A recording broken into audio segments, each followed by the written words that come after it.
صلو علی الحبیب صلی اللہ تعالی علی محمد۔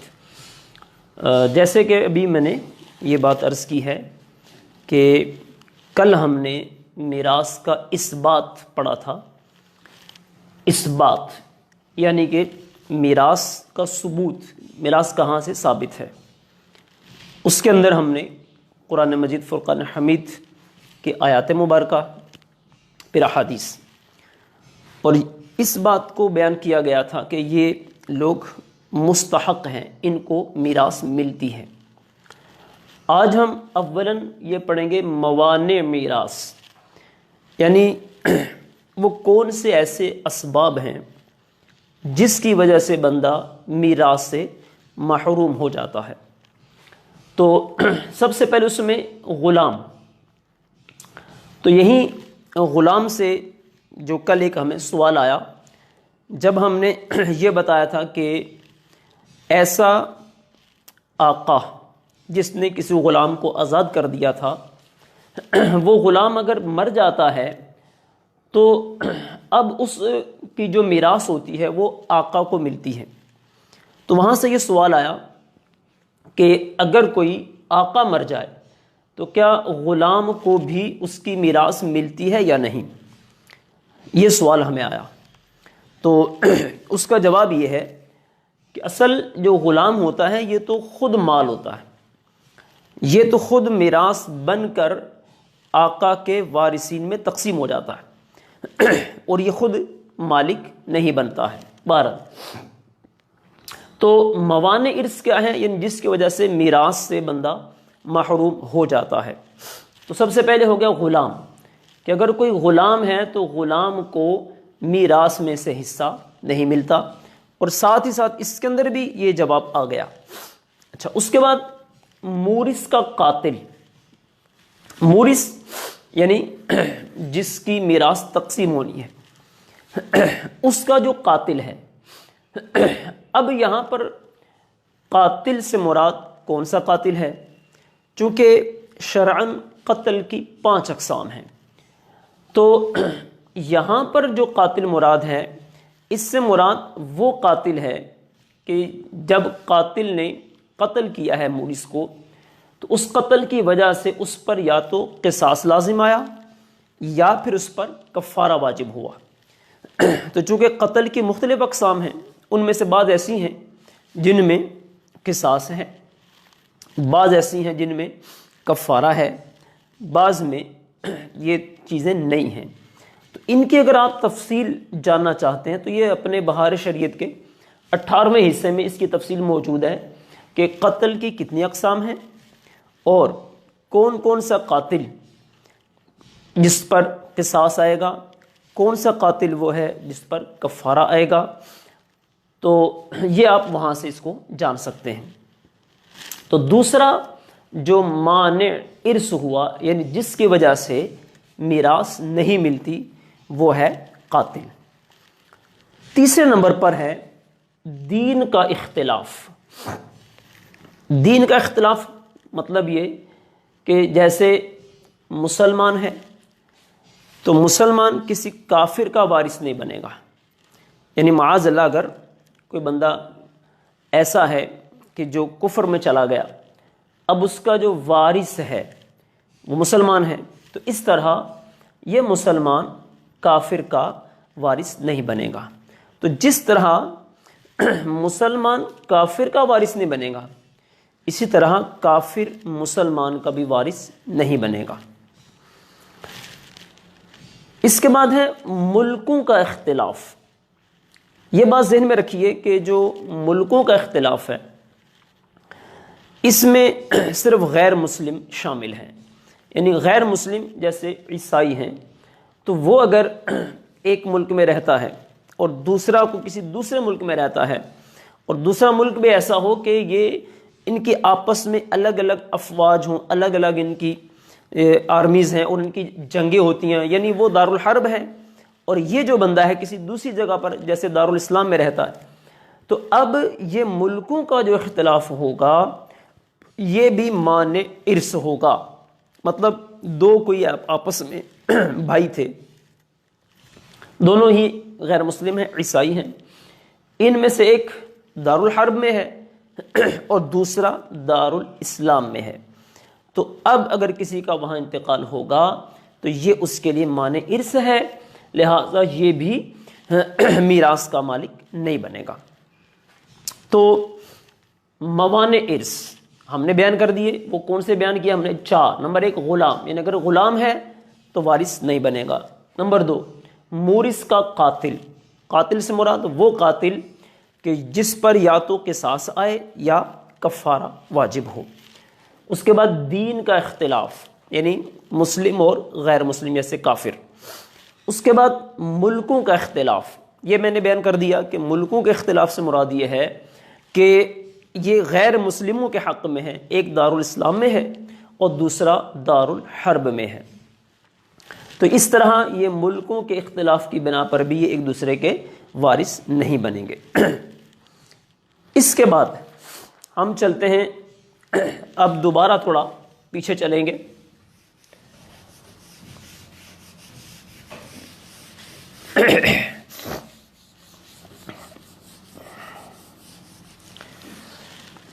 پیچھے جانے کا مقصد کیا ہے؟ یعنی ہم نے کل جو چوتھی قسم بیان کی تھی جس کا تعلق مورث کے، جس کا تعلق میراث کے ساتھ تھا، ترکے کے ساتھ تھا، اور وہ چوتھی قسم یہ تھی کہ جس میں وارثین کے حصے بیان کیے، کون کون سے وارثین ہیں جن کو میراث ملتی ہے. تو وہ ہم نے 10 قسم کے لوگ بیان کیے تھے، اور پھر اس کے اندر غلاموں کے مسائل کو نکال کر جو باقی بچے تھے وہ ہمارے پاس 7 افراد بچے تھے. اس کو میں دوبارہ لکھ رہا ہوں تاکہ اب چونکہ ہم نے باقاعدہ سے یہاں سے اس کی تقسیم کاری شروع کرنی ہے، اس کی تفصیل لینی ہے، حصوں کی تقسیم کرنی ہے، تو اس لیے ان کو لکھ رہا ہوں.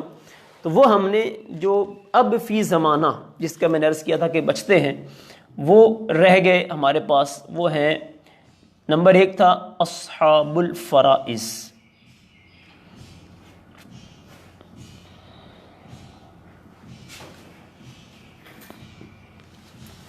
نمبر 2 تھا ہمارے پاس عصبات نسبیہ.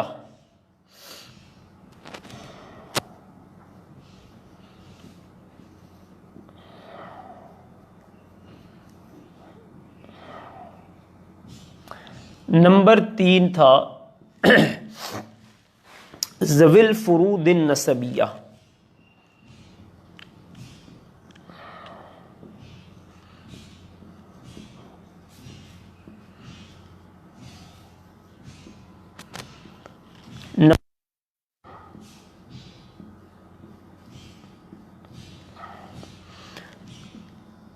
نمبر 5 کہ جس نے کسی پر نسب کا اقرار کیا تھا، جس نے کسی پر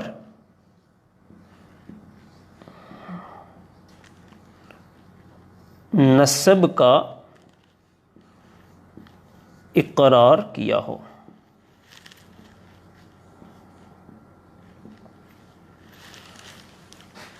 اور نمبر 6 تھا کل مال کی وصیت والا.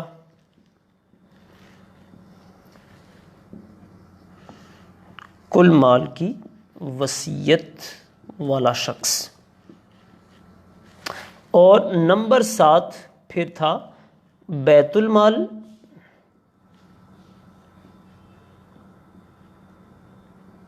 یا پھر صدقہ.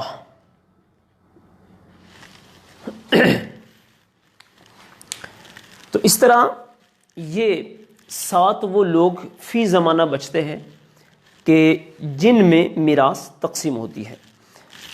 اصحاب فرائض ہم بیان کر چکے ہیں کہ یہ وہ ہیں کہ جن کے حصے قرآن و حدیث اور اجماع سے ثابت شدہ مقرر ہیں.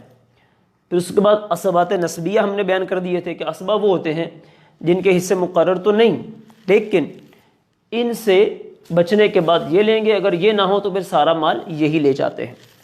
اس کے بعد ذوی الفروض النسبیہ، یہ وہ تھے کہ ہیں تو یہی والے اصحاب فرائض، لیکن اس میں صرف زوجین مستثنا تھے. پھر ذوی الارحام تھے، اس کے بارے میں عرض کیا تھا کہ اس کی 4 قسمیں ہیں جو آگے ہم انشاءاللہ بیان کریں گے. اس طرح پھر نسب کا اقرار کسی پر کیا ہو، اور اس طرح کل مال کی وصیت والا. تو یہ گویا 7 وہ ہیں جن میں میراث تقسیم ہونی ہے. اچھا، اب یہ تو ہو گئے وہ 7 جن میں میراث تقسیم ہونی ہے. تو وہ حصے سب سے پہلے اب ہم بات کریں گے اصحاب فرائض کی. وہ کون کون سے حصے ہیں جو ان کو ملتے ہیں.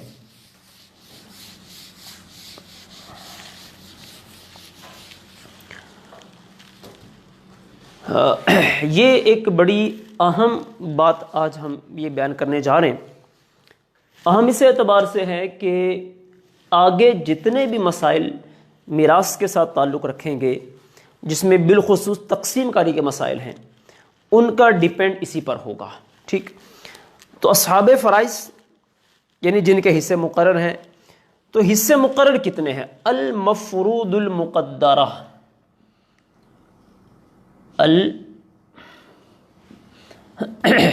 المفروض المقدرہ فی کتاب اللہ تعالی.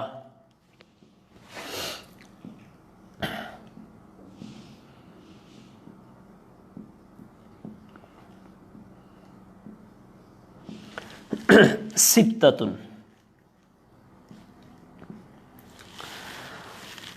اصحاب فرائض 12 ہیں، جس میں 4 مرد اور 8 عورتیں. اور وہ جو حصے مقرر ہیں مفروض المقدرہ، یعنی وہ جو حصے مقرر ہیں وہ 6 ہیں. اور یہ 6 کے 6 حصے کتاب اللہ سے ثابت ہیں. وہ کون کون سے ہیں؟ نصف، اس کو آپ 1/2 بھی کہہ سکتے ہیں. ربع 1/4، ثمن 1/8. اس کے بعد ہے ثلثان 2/3. اس کے بعد ہے ثلث 1/3 اور سدس 1/6. یہ چونکہ میں عرض کر رہا ہوں کہ ایک اہم چیز ہے، لہذا اس پہ ذرا توجہ کرنی ہے. میں نے یہ عرض کیا کہ اصحاب فرائض 12 ہیں، 4 مرد 8 عورتیں، جن میں یہ 6 حصے ہیں، یہ ان میں تقسیم ہوتے ہیں اصحاب فرائض میں جن کے حصے مقرر ہیں. وہ ہے نصف، ربع، ثمن، ثلثان، ثلث اور سدس. تو اب ان 12 افراد میں یہی 6 حصے تقسیم ہوتے جائیں گے. ان 6 حصوں کے اندر بڑی ایک زبردست قسم کی بات ہے. وہ کیا ہے؟ ان کے اندر ایک تعلق ہے، اس میں اور اس میں، ان کے اندر اور ان کے اندر ہے. اور اس تعلق کا جو نام ہے اس کو ہم کہتے ہیں تضعیف و تنصیف. اس تعلق کا نام ہے تضعیف و تنصیف.